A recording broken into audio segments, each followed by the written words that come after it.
నాడైనా పర్వాలేదంట సమయంతో సాగటమే మన సింపుల్ సిద్ధాంతం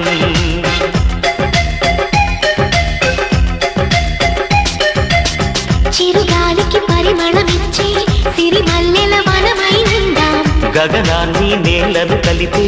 హరివిల్లుల వంతెన అవుదా ఆనందం అంటే అర్థం మనమందా ప్రతి పూట పాటై సాగే హుషారు సరిగమలో ఎన్నో ఎన్నో రాగాలుండే సంగీతం కాదా చల్లకి నవ్వుల కేరింత